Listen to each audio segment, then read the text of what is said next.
Hey everyone, welcome to this week's crypto update. So this week I want to kind of go off of what I was talking about last week, where bear markets are actually a really good opportunity to find very good investments with potentially huge payoffs in the next bull market. So a lot of work actually gets done during bear markets because there's a lot less noise. You see a lot less scammy stuff going on, and not every single project is going up in a straight line, whereas bull markets, people oftentimes get tricked into getting into things they think are good investments, but oftentimes, especially in crypto where everything is so new, things don't pan out, and most of the coins, especially altcoins, go down 95 or more percent during a bear market.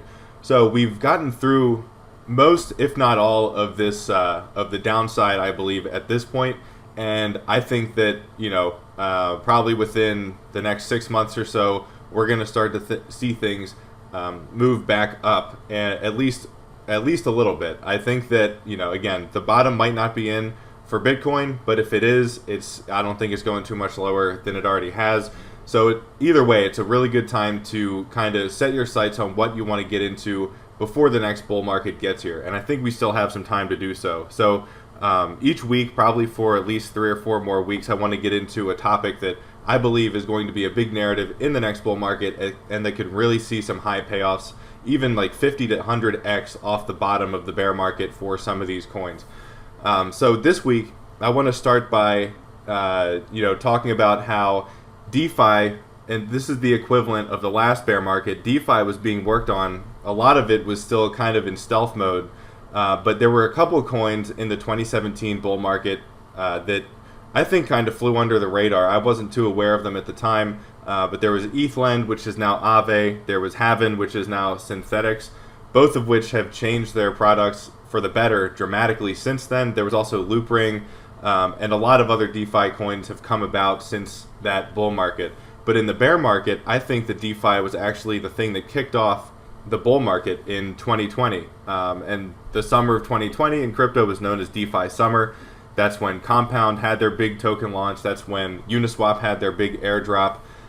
So that drew a lot of attention to crypto. And if you got into these DeFi projects early, I mean, even if you got in at the end of 2020, I mean, some of these coins went up thousands of percent in the first 4 months of 2021. And there was also a decently big rally for a lot of them in, I think, Q3 2020. So just to kind of paint the picture of what the potential is, I think that the equivalent of DeFi is going to kind of come to fruition here, again, next 6 to 9 months or somewhere in that range. So this week I want to talk about one trend that I think is going to go out of style, kind of like I did last week, and then one thing that I think is going to be trending in the next bull market that's going to make a lot of waves. So first I wanted to talk about the one that I don't think is, and I think a lot of people are still invested in these coins, and I think there's going to be a lot of disappointment because a lot of people have held on through the bear market, through 80, 90, 99% corrections, crashes, whatever you want to call them. But the narrative that I think is going to die out in this bull market, and not saying that all these coins are going to stay super low, but I think one of the big narratives is the ETH killers. So of course, with the emergence of DeFi and the bull market in 2020 and 2021, was that Ethereum fees, the fees that you need to pay in order to transact on Ethereum, got crazy high. At one point, I think it was like over $100 to do a simple trade on Uniswap, whereas now it's like a couple bucks. And then with the scaling solutions like Arbitrum and Optimism, it's less than $1 to make a trade. And so the big narrative was that Ethereum fees are so high that nobody's going to want to use this anymore. There are alternative solutions out there like Harmony, Phantom, Solana, Avalanche, just to name a few of the more popular ones, where people can go and transact for a lot cheaper and faster and things like that. So a lot of people flocked to these different blockchains, and there were billions of dollars that moved over from Ethereum to the ETH killers. And since then, in the bear market, this has all really dried up quite a bit, except for Binance Chain. I think they're the only one that's retained a decent amount of TVL. There's also Tron, but there's also always some sketchy stuff going on. With Tron, they have 10 projects and billions of dollars of liquidity, so that doesn't quite match up to me. I don't know anyone who uses Tron, but that one is still hanging around too. But in Ethereum's case, projects were being worked on the entire time that this narrative was going on, that we're going to severely or significantly reduce the amount of fees and speed up transactions and everything good that people were looking for on other blockchains. So now we have that with things like Arbitrum, Optimism, ZK Sync is doing well, Starknet's doing well, Starkware, and a lot of solutions have been developed and are still being developed to solve this issue. And the merge was just really step one of this huge process that's probably going to take another 5+ years to pan out. But we have, with Ethereum, we have a lot cheaper alternatives, and as a result, I don't think we're going to see that money flow back into as many of these alt L1, ETH killer blockchains, whatever you want to call them. And instead, I think that we're going to see a lot of money stay in Ethereum. A lot of the money that left the space is probably going to come back into Ethereum and go into those L2s, scaling solutions, where they can transact for cheaper. So this is kind of similar to the narrative of ETH killers that actually happened in 2017. So same deal happened with Ethereum, where transactions got pretty expensive, not for as many reasons, but NFTs kind of got popular back then. And so the fees on Ethereum got relatively high. And so people were going to other chains like EOS. Tron was around back then too. That was a popular one. Cardano, and let's see, Icon, Qtum, Neo. There were a lot of them, and they all went parabolic. All had thousands and thousands of percent returns, kind of like what we saw with the other ones that I mentioned: Solana, Avalanche, Harmony, Phantom. This time around. And the only one that's still around that made way higher highs in this bull market was Binance Smart Chain. But the thing is, like Binance Smart Chain, a lot of these other ones are very centralized. So they have, I think, more room for failure, more room for downtimes. I know Solana has gone offline like 6 or 7 times, even during the bear market. And they have, it's structured like a regular business, whereas Ethereum is a lot more decentralized, which goes hand in hand with the ethos of crypto. Obviously, not everybody is, huge on that, but I think the decentralization is a pretty important aspect. Otherwise, you're just really recreating Visa and MasterCard, which don't need to be recreated. So that is one narrative I think is going to go out of style. There are some alt L1s that are gaining traction. They don't have coins yet, but like Aptos and Sui, I don't know if you've heard of those, but they're alternatives to Ethereum. I think it's, they're trying to make it into a narrative again. I don't think it's going to pan out. So I would personally stay away from those. And that's not investment advice. That's just what I'm seeing, in this bear market, what's being, deemed good and what's being deemed bad. And I think that this just reminds me of the 2018 bear market, where these coins crashed and most of them never recovered. Again, Binance Smart Chain made a new high. Cardano made a new marginal high. Other than that, I mean, these coins have stayed very, very low since then. I think that we're likely to see a repeat of that, where maybe Solana makes a new high, but most of the other ones I'm not too sure about. So getting to the more positive stuff, the narrative that I think is going to be, or at least one narrative I think is going to be big next time, is protocol-owned liquidity. This kind of ties into revenue sharing, which I talked about last week with GMX.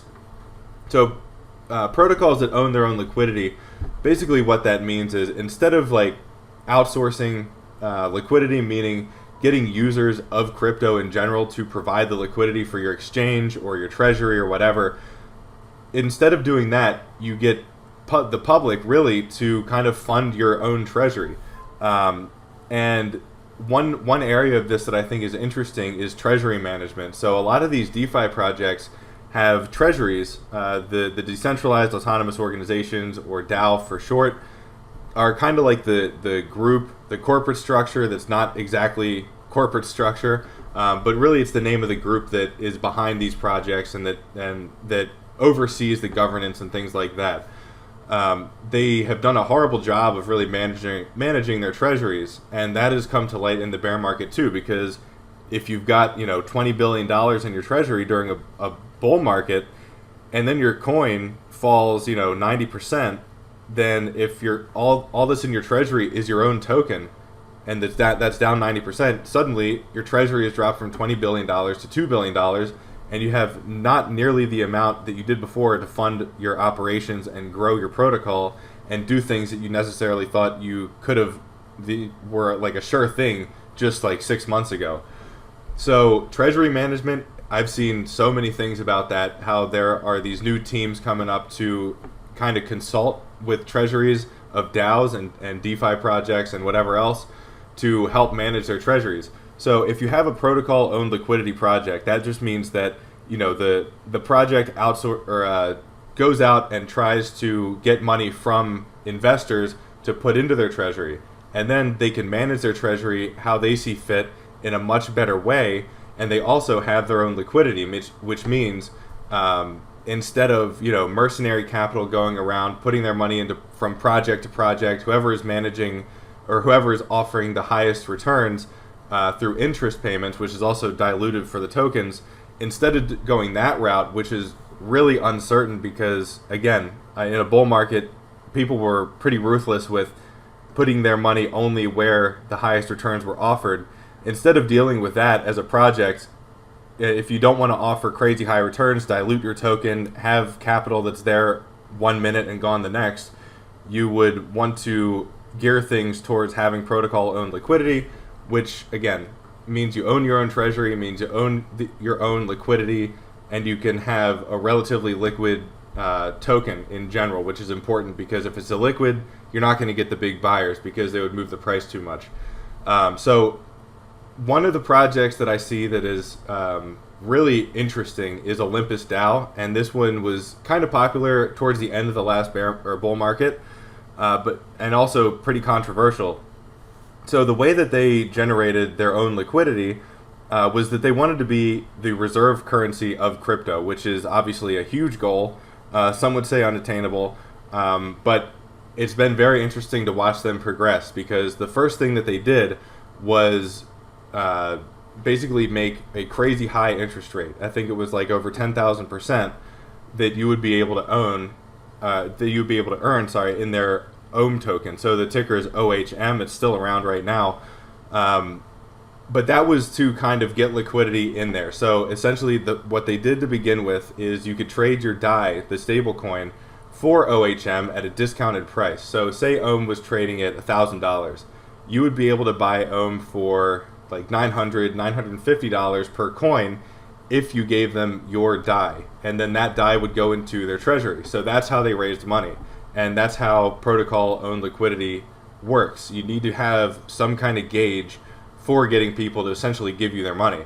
So that's what they did. And the fact that they had such high interest rates, and that's what drove the demand for their token, it was controversial at the time, and I think it is still not a great idea because they did dilute the price, and people who didn't really know what they were getting into have gotten crushed because the price is down so much. But they still have a treasury worth like $270 million. And they were really smart in how they handled this because they put a lot of it in stable coins. So whereas like Uniswap has a huge treasury, it's over $2 billion, but they have it all in the Uniswap token, which is down significantly from where it was during the bull market. Olympus, on the other hand, made sure that they invested in a lot of stable coins because in order to have a reserve currency, you've got to have a solid backing for it. So the so-called risk-free portion of their treasury is put into stable coins, and that is to provide a good backing for their token. And during the bull market, it was crazy. Their token was trading for like 100 times the treasury value. Now it's right about even. So it has kind of worked out in a way, even though the coin price is still down so much. It is still trading kind of in line with the intended, I guess the intended version of the protocol that they wanted to have, where that treasury would dictate the price of the token. And they're still doing this, offering discounted OHM for other coins. It's called bonding. That's the name of that mechanism and that I guess strategy of getting liquidity from the public. They're still bonding. They still are actually raising a decent amount of money through that.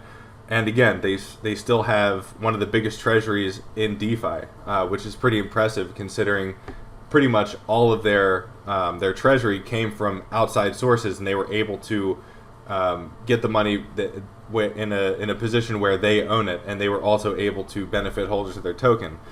So that's one part of their treasury, is the stable coins. That is to provide kind of a, again, so-called risk-free backing to their token, OHM. The other big part of their treasury is the protocol-owned liquidity part, and that is where they receive tokens that actually are able to earn interest on different exchanges. So say they provide the OHM DAI pair on SushiSwap. Again, DAI is the stable coin. And the way that you provide liquidity to an exchange is you've got to give both coins in a trading pair. So say you deposit Ethereum and USDC into Uniswap. Anytime someone trades USDC for Ethereum or vice versa, you get part of the fee that Uniswap charges for that. So with OHM, they have all kinds of trading pairs that involve OHM, and most of these are on SushiSwap, which is kind of a second tier, I would say, at this point, exchange to Uniswap and some of the other ones. But nonetheless, it's still one of the most used exchanges. It has a decent amount of liquidity. And so Olympus made it a priority to have a lot of these trading pairs deposited on SushiSwap to earn fees. And those fees they pass along to people that use the Olympus app, whether it's staking OHM or there's a variety of other ways to do it. It's a really smart kind of mechanism, I think. And number one, it benefits the protocol because they own their own liquidity. They've got a bunch of stable coins that back their token. So it's a benefit to the token price as well, and kind of provides a sort of floor on how low the token can go. And they also have something built into their system where they will automatically spend money from their treasury to buy the token itself. So they will support the price if it goes too low as well, which is another added benefit. It also it benefits users because the users get some of those fees that OHM gets whenever someone trades one of the token pairs that they own on SushiSwap. So I think it's a really interesting, it's pretty complicated, so I hope I explained everything clearly, but I think it's a very interesting trend that we're starting to see develop. After Olympus came out, there were a lot of different protocols that tried to copy it, and it was kind of an OHM fork mania for a little bit. But just like, L1 alternatives, ETH killers, there were like a million of them, and barely any are worth anything at this point. I think Olympus still has some intrinsic value there. They've got a really big treasury that they own that they're still getting money for through bonding. And so I think that, this kind of trend has survived the bear market. First of all, people are still very interested in Olympus. It hasn't gone away by any means. And I think it's going to kind of kickstart a new narrative in the next bull market. So protocol-owned liquidity is definitely something to watch out for. So Olympus is the leader in that. But another one that I like even more, and I hope to cover in a future update, is Redacted Cartel with their token Butterfly. So it's the Butterfly DAO is the group that runs Redacted Cartel. So that's the name of their token. The ticker is BTRFLY. And again, this update was already pretty long, so I didn't go ahead and go into them. But you'll probably see me write about them and make a video in a future update. But that is it for this week. So thank you everybody for watching, and I will see you again next Wednesday with the stock and macro update.